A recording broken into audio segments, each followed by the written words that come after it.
I'm JGSF 1987, a writer and blogger. To see my latest posts, and to see what else I'm up to, go to my blog at jgsf1987.com. So, President-elect Trump is now officially confirmed. The final vote count is 304 for Trump to Hillary's 227. Yeah. 5 electors in, I think in about 2 or 3 states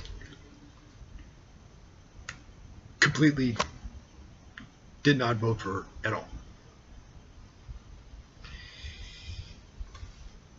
Yeah, 1 in Hawaii, and I think there were like 4 or 5 in Washington that never voted for her. So there you have it. However, there were 2 electors, 2 faithless electors, at least on Trump's side. So that's why the final vote count is not 306 to 232, it's 304 to 227. All I can say is get ready, because this reality star turned politician is coming into office on January 20th.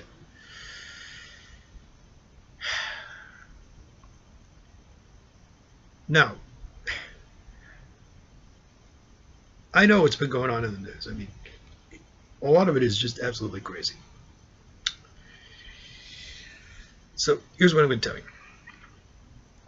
Some of the things that you may not expect, at least not until he's in office, or may not be expecting at all. A lot of people right now are expecting him to govern just like the way he campaigned. That is not likely to happen. There's about 4 or 5 reasons behind it. I'll just go through maybe the top 3 for right now. Okay, reason number 1. The fact is, even though he made, and a lot of his surrogates made all kinds of racist comments and such, first of all, there's a high likelihood he's not going to govern like that. What you've heard from him, on 60 Minutes and going through the unraveling and such, he said, not only to his supporters on his thank you tour throughout the country, which ended in Mobile, Alabama, he's saying, no, all the things, about the racism and such, no, we don't need that. We got other things we got to worry about, and not that. I mean, you guys were loud, whatever. You got the point. That's setting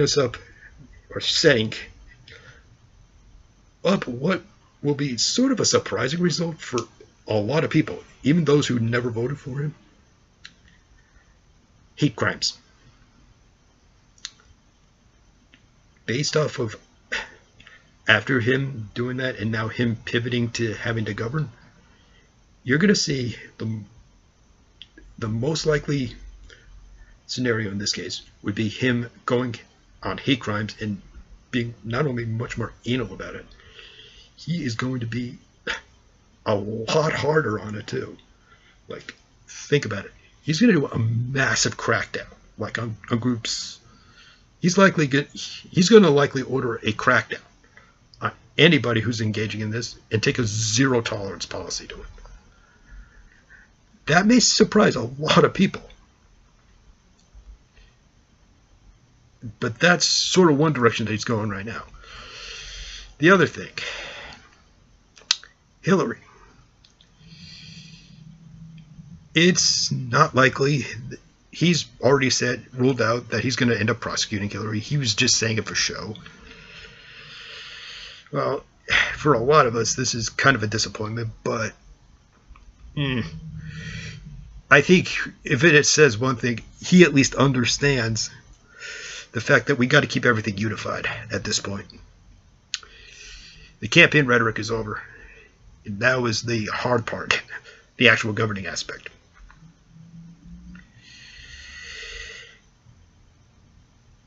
Now, the third thing that also has happened because of his election, and this is a big good actually that came out of this,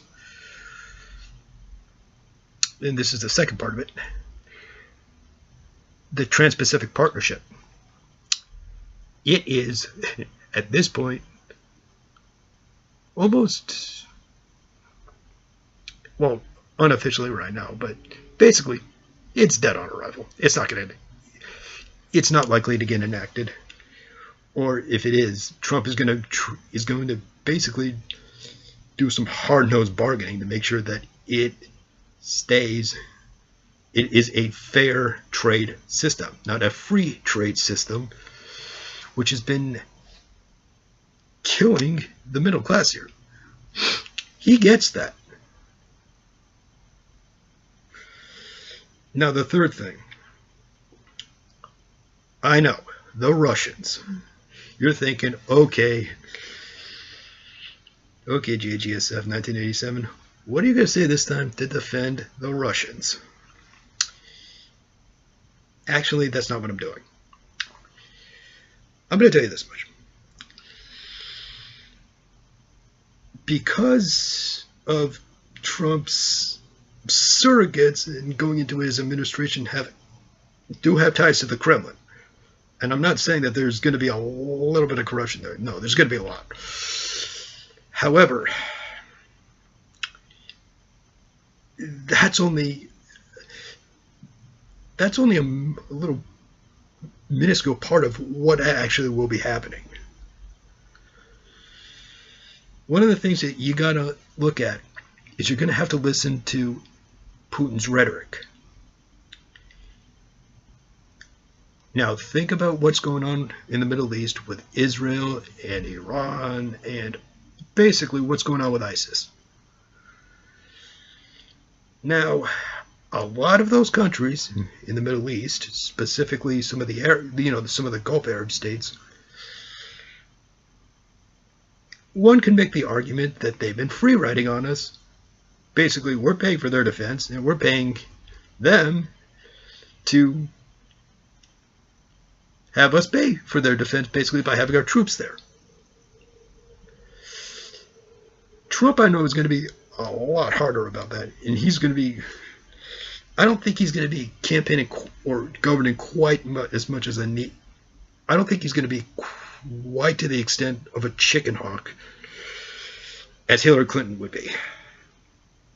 I think he understands Barack Obama's strategy in some cases of restraint. Granted, it hasn't always been the right strategy to pursue at times, but whatever. You can go, once Obama's out of office, it's on us to judge like what he managed to do for all of us. I'm not saying that Obama did I'm not saying that Obama didn't do some good things. He did a lot of good things. Number one, he got rid of Don't Ask, Don't Tell. Number two, he pushed through the blueprints of a healthcare bill that everybody now can expand on. He's only laid the foundation for that. Again, somewhat reining in of Wall Street, which they're trying to get that repealed. Now, all of that, yeah, we're gonna have to hold Trump's feet to the fire, as well as the Republican Congresses, not to repeal those things, especially not the Dodd-Frank. I mean, not in its entirety. Dodd-Frank is a first step, but it needs to be expanded on. It doesn't go far enough. Just like the Affordable Care Act doesn't go far enough.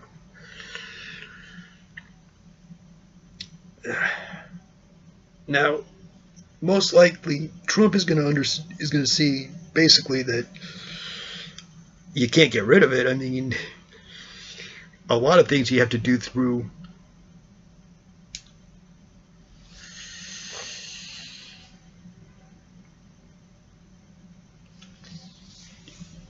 was in terms of budgetary stuff. Some of it was passed through that, in that sense. I think that's what it was. I don't remember the term for it, but for what they do in the Senate. But all I know is that just requires a simple majority vote, basically. Not like a super majority where it had been quite a number of times. Anyhow, so I don't think the Republicans are going to try to, I mean, they'll try to find ways of doing it, but at all, I think once they have Trump in there, they're going to look at it and they're going to think, okay, how do we repeal this thing? There's going to be a lot of infighting between the Republicans. I'm just telling you this right now. And the end result is likely to be is that the Affordable Care Act is basically left alone. And then when that goes into the 2018 midterms, this is where it's going to get a little crazy, because Trump's Republicans are basically fighting between themselves. People are going to get tired of this. And you're going to see something that, to the effect of, I don't think the Democrats are going to recapture control of Congress in 2018. I would hope they do, but that's not likely to happen. But they will expand their... But you never know. I mean, you have to look at it through the level of infighting. Now, they could possibly retake the Senate. No, actually, no. They're not likely to retake the Senate. Not this year. I mean, not this upcoming, not the following cycle from this presidential cycle. The next midterm cycle, they're not likely to recapture the Senate. I mean, let's just get real here. And I doubt that they're going to recapture the House. I mean, I don't think they're going to get anywhere. I think maybe they'll pick up like 4 or 5 governorships. Maybe they'll flip a state legislature or two. But the fact is, it's not going to do much. But you never know. Anyhow, so yeah, I think those two things are going to get left alone. And like I said before, Trump is going to be a lot tougher on hate crimes. Despite what he said on the campaign trail, I think he's going to be a lot tougher than many of us may think, as I said earlier. Now, the whole thing with Russia at the moment, look, I want you to ask yourself something. What is our biggest geopolitical threat at the moment? Them or ISIS? Or is it dealing with Iran, who is a massive nuisance? Right. Well, they're a considerable threat, but they're also a massive nuisance to the entirety of the Middle East.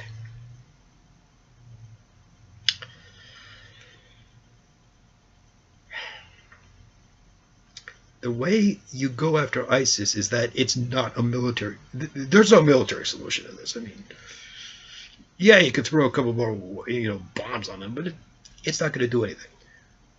You kill one, another 5 takes their place anyway. So you're not getting anywhere. You want to get rid of it? You have to go after...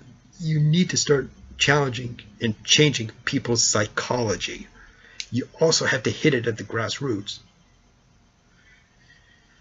And making sure that there's economic opportunities as well as political opportunities for this massive youth bulge that goes across just about every Arab state. That's the thing. In the Middle East, there's a massive youth bulge. I think primarily with the exception of, I think, Israel. But it's just this massive youth bulge, basically. And so what are you going to do about it? Yeah, Mom, I'm making a video.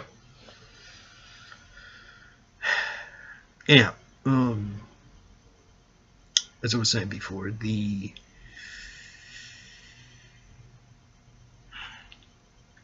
so yeah, basically with the Middle East is that you got to do something about that.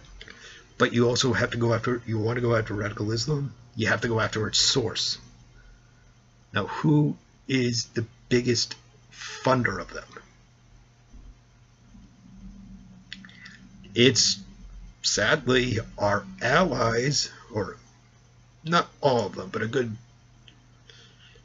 chunk of them. They are funding ISIS. I'm talking states like Saudi Arabia, Oman, Qatar, Bahrain, all those. I don't think Kuwait, I mean, I don't know about Kuwait. I haven't seen anything from them, but I know the biggest funder on them is actually the Saudis. You have to go after them. That's the biggest problem. Now, what about Iran? This is where it gets a little interesting. Even though I know that the Arab states, Israel, and a good chunk of the American public is against this whole Iran deal, basically. But to try to undo it it's not going to be quite that simple. That's where Putin steps in. And this is why it's actually not a bad thing to have some people who know the Kremlin somewhat, so this way at least the White House and the Kremlin are sort of on the same page. That's actually not a bad thing. That's actually going to be a very, very helpful thing. Think of it this way. Iran is still sending weapons to groups like Hamas and Hezbollah, and they are trying right now to hold on to their stronghold in Syria.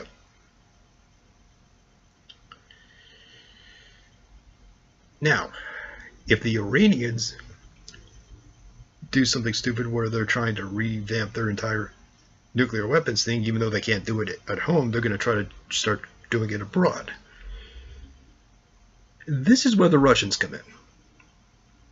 If anybody has a large amount of influence on Iran, it's the Russians. And Putin is not interested in monkey business.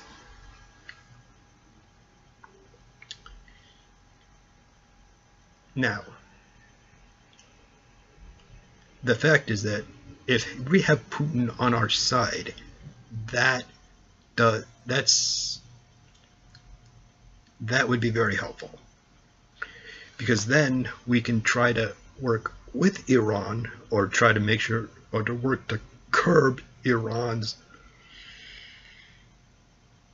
to curb a lot of the infighting between these, primarily between the Saudis and the Iranians. Those two, they're having a proxy war with each other. And it's to separate those two. That is going to be our top priority.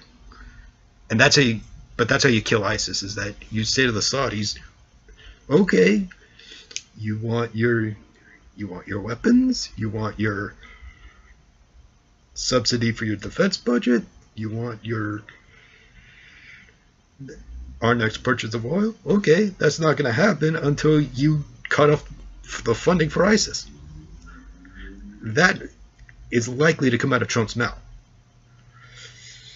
Now, think about that. He's also saying the same thing a lot of times also with NATO. Again, following the collapse of the Soviet Union, no one ever thought to basically start thinking about the fact that, okay, this has abated. Now, what can we do about NATO? And basically, what is NATO's mission?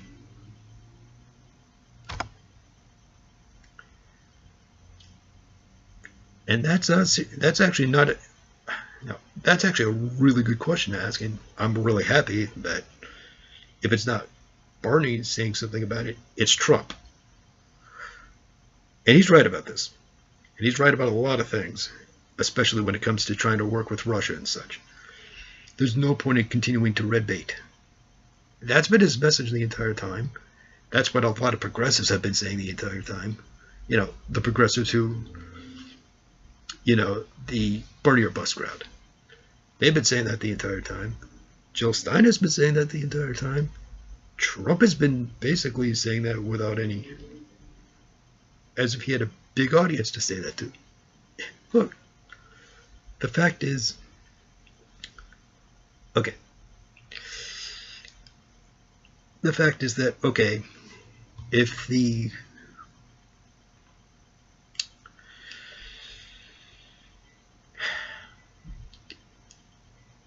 now, this is the thing that people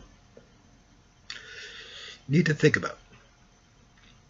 Do you want continued escalating tensions with the Russians, who have the biggest nuclear stockpile?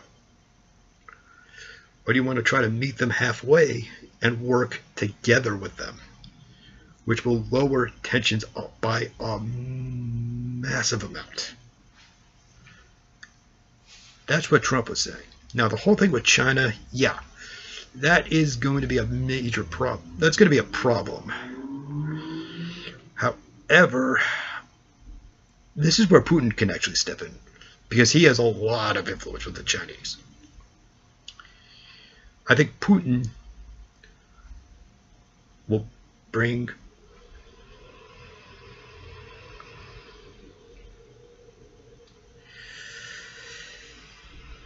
both Trump and Xi Jinping together, and he'll try to work with them to, you know, come up with something that is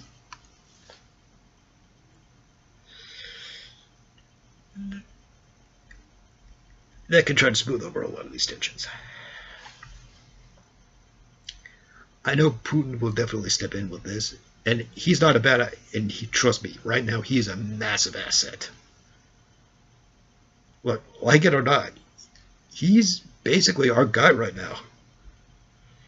And he's going to be our guy for quite a while, because we're not going to get any help from the Europeans. A lot of the Europeans are basically right now, they're running scared. Now, you think the populist thing was... Now, you think the populist wave that came here was nasty? Trust me, in Europe, it is even nastier. Much nastier. So they have all their internal problems to deal with.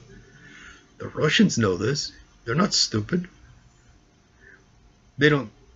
I mean, yeah, they could run a couple of covert operations in there, but chances are they're not going to bother. What do they get out of it? Nothing.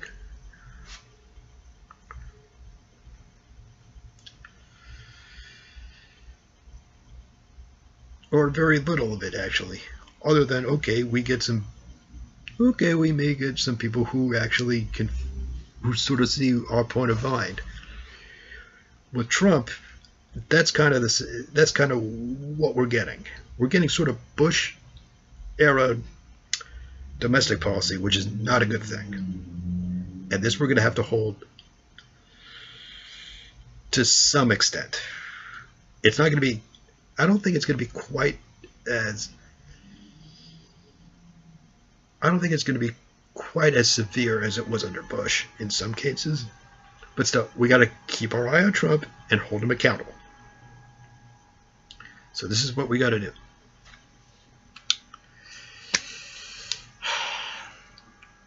We got to make sure that he's getting that he can put some economic policy in place to try to grow the economy, or working to give people that are hurting at least some relief.